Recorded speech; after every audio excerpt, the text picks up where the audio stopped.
Hello my students, सभी का बहुत बहुत स्वागत है। सभी को राम राम, सभी को नमस्ते। कैसे हैं सभी? कमेंट करके ज़रूर बताएं क्या हाल चाल आपके चल रहे हैं और कैसी तैयारी आपकी चल रही है। क्योंकि मैं सौरभ चौधरी आज आपके सामने लेकर आया हूँ नया चैप्टर। पिछला चैप्टर जो था क्लास 10th साइंस का, जो मेटल एंड नॉन मेटल था, उसको हमने कंप्लीट कर लिया है। तो जल्दी से जाइए, प्लेलिस्ट बनी हुई है मेरे चैनल पर, साइंस क्लास 10th साइंस के नाम से बनी हुई है। उसमें मैंने फर्स्ट चैप्टर के फर्स्ट टॉपिक से पढ़ाया है, बिल्कुल सीक्वेंसली डाल रखे हैं सब कुछ। ऐसे नहीं है कि अलग अलग हो, क्योंकि ज़्यादातर अलग अलग होते हैं तो स्टूडेंट उस पर भटक जाता है कि ये टॉपिक अलग है, कोई सा अलग टॉपिक कहीं पर डाल रखा है। तो मैंने प्लेलिस्ट बनाई हुई है, उस पर जाइए, आपको सीक्वेंसली मिलेंगे सारे टॉपिक वाइज। काफ़ी सारे वीडियो हैं और थर्ड चैप्टर भी मैंने कंप्लीट कर दिया है, धातु अधातु जो था। अब हम स्टार्ट करने वाले हैं क्लास 10 साइंस का चैप्टर 4th है, जिसका नाम है carbon and its compound, carbon और उसके यौगिक।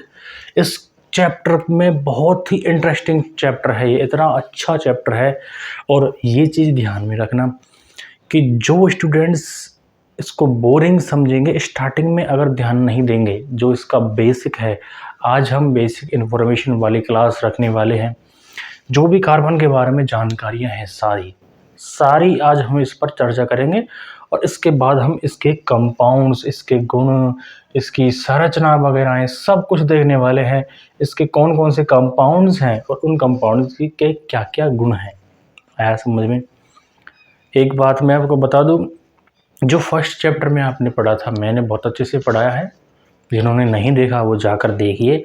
वहाँ पर जो चीज़ें थी, कैसे समीकरण को लिखते हैं, या फिर किसी भी समीकरण के सिंबल को कैसे लिखते हैं, और किस प्रकार से उस रिएक्शन को बैलेंस करते हैं, और क्या क्या स्टेट होती हैं उस पदार्थ की, उस मैटर की, वो सारी चीज़ें इतनी इम्पोर्टेंट है कि हमारी पूरी केमिस्ट्री में वो काम आने वाली है। कैसे कि अगर आपने वो चैप्टर अच्छे से पढ़ा है तो आपने अगला चैप्टर पढ़ा है एसिड और बेस एंड साल्ट। इस चैप्टर में बहुत बड़ा रोल है उस चीज़ का। इसमें बहुत सारी रिएक्शंस हैं, एसिड बेस की, साल्ट की, तीनों की। अब हम आते हैं थर्ड चैप्टर पर, जिसका नाम है मेटल एंड नॉन मेटल। इसमें भी उसका बहुत बड़ा रोल है। क्यों? क्योंकि इसमें भी सारे सिंबल, प्रतीक, हर एलिमेंट्स के आपको पता होने चाहिए। और उसके बाद हम मेटल एंड नॉन मेटल की हमने जो रिएक्शंस पढ़ी थी केमिकल प्रॉपर्टी के अंदर, तो इसका बहुत बड़ा है। तो इसलिए किसी भी स्टूडेंट ने फर्स्ट चैप्टर थोड़ा वीक है या कमज़ोर है, बहुत आसान है, ज़्यादा मुश्किल नहीं है, मैंने अच्छे से एक्सप्लेन कर रखा है, तो उसको जाकर देखिए। अगर वो अच्छा नहीं होगा तो आपकी पूरी केमिस्ट्री ख़राब हो जाएगी, पूरी केमिस्ट्री। इस बार आपको एक फ़ायदा है कि जो चैप्टर नंबर 5 था पिछली साल, जो पीरियडिक टेबल आवर्त सारणी वाला, वो हटा दिया गया है। आवर्त सारणी वाला जो आपका चैप्टर था, आवर्त सारणी, चैप्टर नंबर 5 था, ये टोटली हटा दिया गया है, मतलब पूरा हटा। इस बार 30 से 40% जो सिलेबस रिड्यूस किया है, मैंने पिछली स्टार्टिंग में आपको बता दिया था, वीडियो जाकर देख लेना कभी। उसमें तो केमिस्ट्री में सिर्फ इतना बदलाव हुआ है कि जो चैप्टर 5 था पूरा ही हटा दिया गया है। तो अब केमिस्ट्री में 4 चैप्टर पढ़ने। तो ये जो कार्बन वाला चैप्टर है बहुत ही मज़ेदार है। ये चैप्टर जैसे ही ख़त्म होगा हमारी केमिस्ट्री बिल्कुल फिनिश हो जाएगी। इसके बाद हम अगली फिजिक्स या बायोलॉजी में से इसे एक उठाएंगे और उसको कंप्लीट करेंगे। तो ये था हमारा कुछ आपको जो नॉलेज देनी थी, कुछ बेसिक। अब हम बात करेंगे इस चैप्टर के बारे में। इस चैप्टर के बारे में सबसे बड़ी बात है कि स्टार्टिंग में जिसने पकड़ मजबूत बना ली ना, जो बेसिक इन्फॉर्मेशन है, कार्बन का प्रतीक क्या होता है, क्या इलेक्ट्रॉनिक विन्यास होता है, परमाणु द्रव्यमान क्या होता है, क्या क्या इसके अपर रूप होते हैं, क्या इसके गुण होते हैं, संयोजकता क्या होती है। इसकी संयोजकता बड़ी इंपॉर्टेंट है, सबसे महत्वपूर्ण है, क्योंकि कार्बन एक ऐसा पदार्थ है, कार्बन। अब हम जानने वाले हैं कार्बन के बारे में बहुत सारी चीज़ें। कार्बन,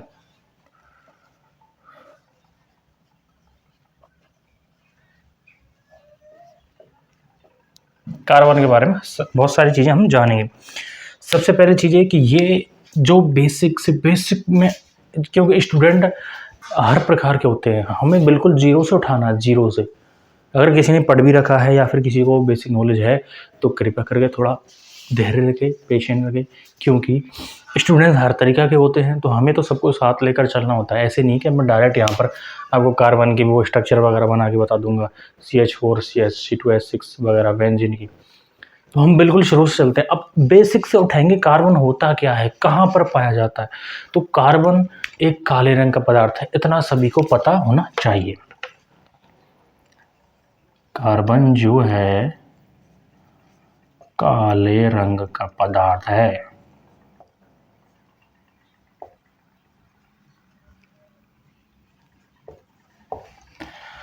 बिल्कुल जीरो से चलेंगे। जिन स्टूडेंट को कुछ नहीं पता कार्बन के बारे में, वो चैप्टर को तभी समझ पाएंगे जिनको छोटी चीज़ समझ में आएगी। अब इसका बेनिफिट क्या होता है कि जो स्टूडेंट थोड़े वीक हैं, उनको अगर छोटी चीज़ समझ में आ जाए ना, वही छोटी छोटी चीज़ें, तो उनको इंटरेस्ट पैदा हो जाता है उसमें। फिर कि मैंने ये 10 चीज़ें सीख ली हैं, तो मैं अगली 10 चीज़ों को आसानी से सीख सकता हूँ। आई बात समझ में?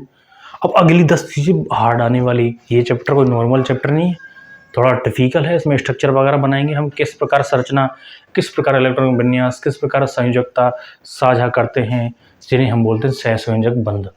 सारी चीज़ें देखने वाले हैं, तो वो थोड़ी टिपिकल है। वो तब समझ में आएंगी जब आपको 10 चीज़ें आपने नॉर्मल समझ ली बिल्कुल कार्बन के बारे में, कि कार्बन ये चीज़ है, कार्बन ये होता है, कार्बन के ये गुण हैं। आया समझ में? तो मेरा टारगेट हमेशा यही रहता है कि मैं उन वीक से वीक स्टूडेंट को उठाकर उनको समझा पाऊँ, क्योंकि जो मैंने ऑफलाइन क्लास में देखा है, जब भी हमारी ऑफलाइन क्लास होती है ना, जब मैं कोई टॉपिक पढ़ाता हूँ, जो स्टूडेंट थोड़े अच्छे हैं, जिनका लेवल अच्छा है, वो क्या तुरंत कैच कर लेते हैं। बिल्कुल फ़र्क इतना ही दोनों में, ब्रेन हम सबका सेम होता है, लेकिन उनमें सिर्फ फ़र्क इतना है कि वो तुरंत कैच कर लेते हैं, उन्होंने अपने ब्रेन को एक्टिव रख रखा है वहाँ पर।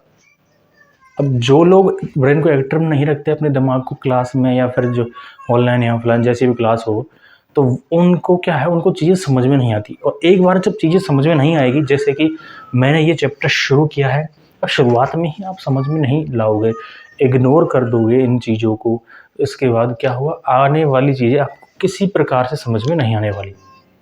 अगर समझना है, जड़ को पकड़ना है, तो जड़ यही है, उसका बेसिक उठाओ। बिल्कुल कार्बन है, कार्बन ही उठाना है हमें।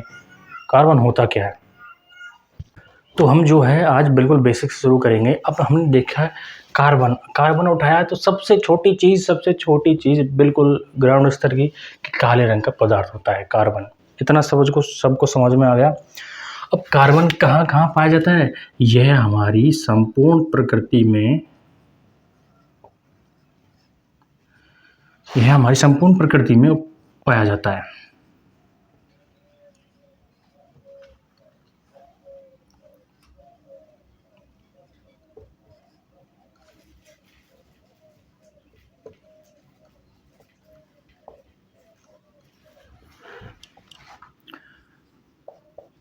पाया जाता है। कार्बन बहुत अत्यधिक मात्रा में मिलता है। संपूर्ण प्रकृति का मतलब है यहाँ पर कि पेड़ पौधों में भी पाया जाता है,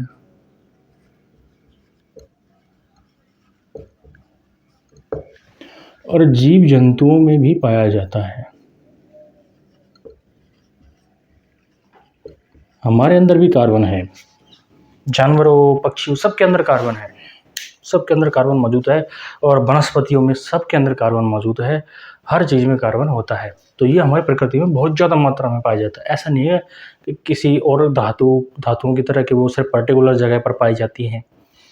ये कार्बन जो है संपूर्ण प्रकृति में पाया जाता है। यहाँ तक है समझ में? दो चीज़ें समझ में आ गई, काले रंग का पदार्थ होता है और संपूर्ण प्रकृति में पाया जाता है। सभी पेड़ पौधों में और सभी जीव जंतुओं में ये पाया जाता है। दो चीज़ें क्लियर हैं। अब आगे बढ़ेंगे, बिल्कुल स्लो चलेंगे हम, बिल्कुल कोई जल्दबाजी नहीं है। मैं शुरू से ही स्लो चली चलता हूँ, समझ में तभी आती है। हाबड़ होबड़ में कुछ समझ में नहीं आएगा आपके। अगला पॉइंट हम देखते हैं। अगला पॉइंट इसका, ये पॉइंट 1 हो गया, 2 हो गया, दो चीज़ें क्लियर हैं। अब बहुत ही आसान और सरल चीज़ हम देखने वाले हैं कि कार्बन का प्रतीक बनाना सभी को सीख लिया होगा पिछली क्लासों में, और नहीं सीखा है तो कमेंट करके बता देना, मैं सिखा दूंगा अगली वीडियो में। कार्बन में बिल्कुल सिंपल है, कार्बन का प्रतीक किससे स्टार्ट है? सी से स्टार्ट है। तो कार्बन का प्रतीक जो है, प्रतीक चिन्ह, कार्बन का प्रतीक चिन्ह क्या हो जाएगा? सी। आया समझ में? तीन चीज़ें हो गई कि काले रंग का पदार्थ है, संपूर्ण प्रकृति में पाया जाता है, और इसका जो प्रतीक है वो होता है सी। कार्बन है, कार्बन किससे शुरू होता है? सी से शुरू होता है। कार्बन सी से शुरू होता है, तो इसका प्रतीक क्या हो जाएगा? सी हो जाएगा। यहाँ तक क्लियर है। अब हम आगे बढ़ेंगे, जो मैंने पिछले चैप्टर में आपको बताया था, परमाणु क्रमांक।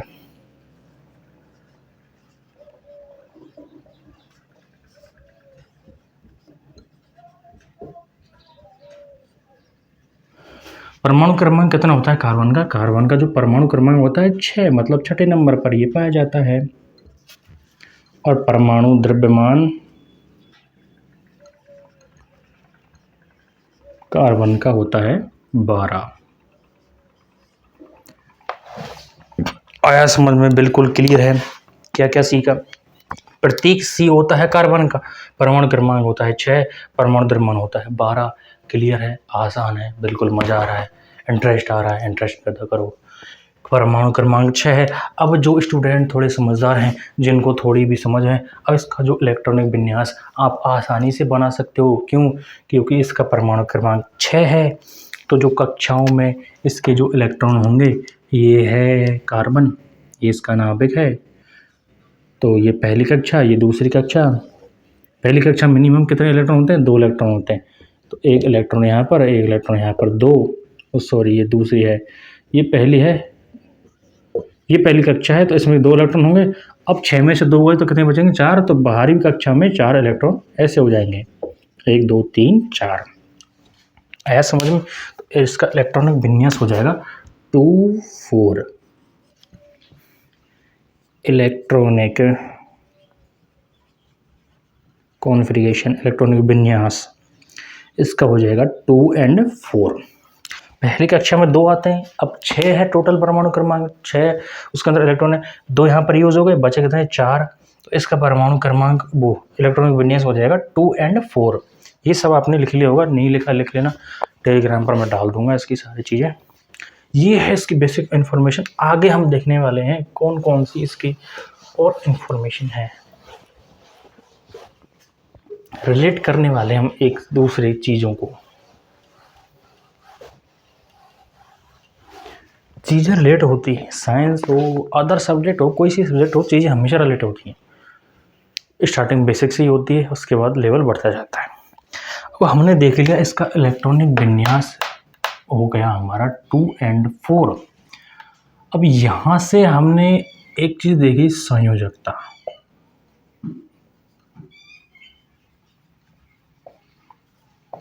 अब यहाँ से हम संयोजकता निकाल सकते हैं। जिस प्रकार हमने परमाणु क्रमांक देखा कार्बन का परमाणु क्रमांक है 6, इससे हमने क्या बना दिया? इलेक्ट्रॉनिक विन्यास। कैसे? पहली कक्षा में 2 आते हैं, तो 2 आ गए, पहली कक्षा में 2 इलेक्ट्रॉन, बचे कितने? 4। तो बाहरी कक्षा में 4 इलेक्ट्रॉन आएंगे। यहाँ तक आसान है। 2 और 4 इलेक्ट्रॉनिक विन्यास हो गया 2 और 4। अब संयोजकता ऐसे निकाल सकते हैं, बाहरी कोश में उपस्थित इलेक्ट्रॉनों की संख्या ही उसकी क्या होती है? संयोजकता। जैसे मैंने आपको बताया था, हाइड्रोजन में 1 और कैल्शियम में भी 1 होती है संयोजकता। मैग्नीशियम +2 और क्लोरीन की होती है -1, वो 1 इलेक्ट्रॉन देता है। तो इसके बाहरी कक्षा में कितने हैं? 4 इलेक्ट्रॉन है। अब मज़ेदार बात यह है कि कार्बन इतना इम्पोर्टेंट क्यों हो गया हमारी लाइफ में? एक तो ये मौजूद हर जगह होता है, दूसरा कोयले के रूप में पाया जाता है, तो इसके बहुत सारे उपयोग हैं। तीसरा ये है कि इसकी संयोजकता है 4। किसी भी तत्व की संयोजकता आपको 4 नहीं मिलेगी, 1 2 3 तक मिल जाती, लेकिन 4 नहीं मिलती, क्योंकि बाहरी कोश में 8 इलेक्ट्रॉन पूरे करने चाहता है हर तत्व। तो इसके में है 4। क्लोरीन के में 7 थे, तो उसने 1 ले लिया, 8 हो गए। आया बस समझ में? सोडियम के में 1 था, उसने एक दे दिया तो उसके पास एक प्लस हो गया। मैग्नीशियम के पास 2 थे, 2 उसने दे दिए, तो 1 2 को लेना और देना आसान है। अब यहाँ पर आप देखोगे कि 4 है इसकी बाहरी कोश में इलेक्ट्रॉन, तो इसके लिए सबसे बड़ी प्रॉब्लम है कि इसको देने भी 4 पड़ेंगे, अगर इसको देना चाहे और लेना चाहे तो भी 4 लेने पड़ेंगे। तो इसलिए जो इसकी संयोजकता होती है, कार्बन की संयोजकता होती है 4। कार्बन की संयोजकता कितनी होती है? 4 है। ये एक चतुसंयोजी तत्व है।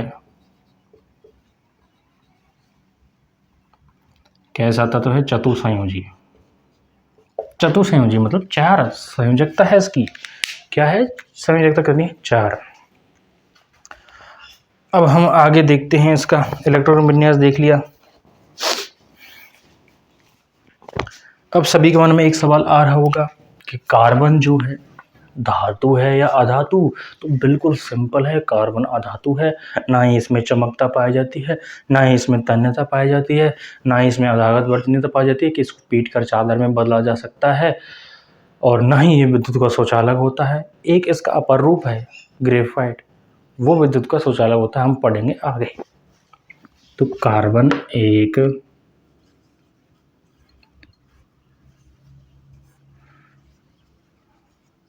अधातु है, नॉन मेटल, अधातु तत्व है।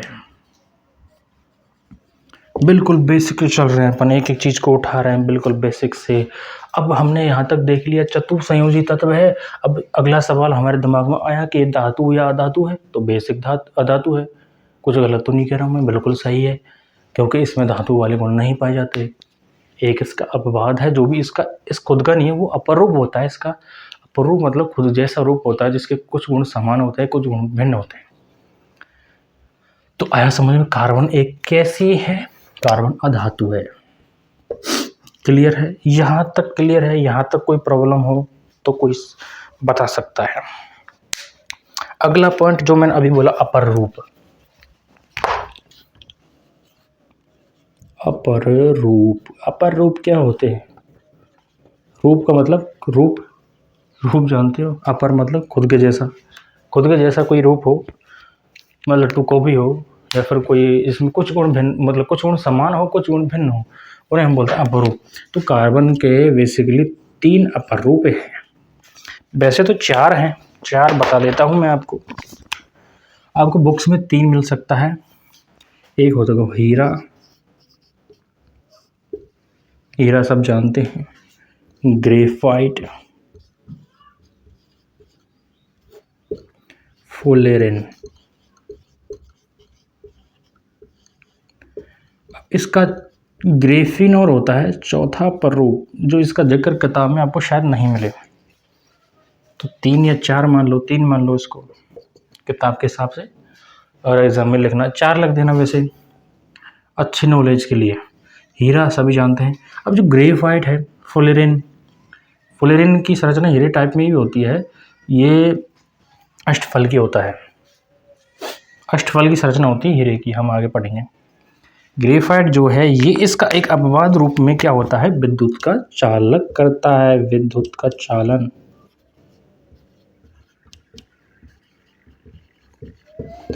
क्योंकि इसमें मुक्त इलेक्ट्रॉन पाए जाते हैं, इसलिए ग्रेफाइट आपने देखो पेंसिल वगैरह में होता है अंदर, वो ग्रेफाइट होता है, बचपन में पढ़ा होगा आपने।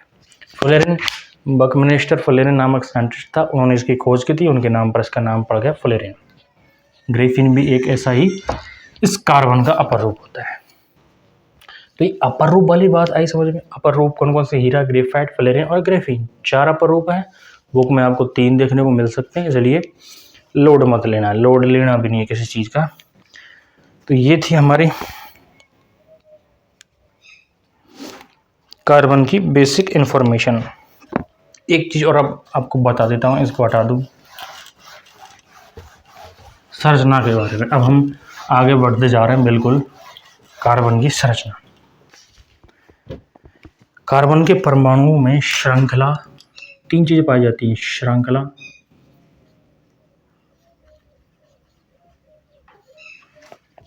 और श्रृंखला, शाखा और वलय।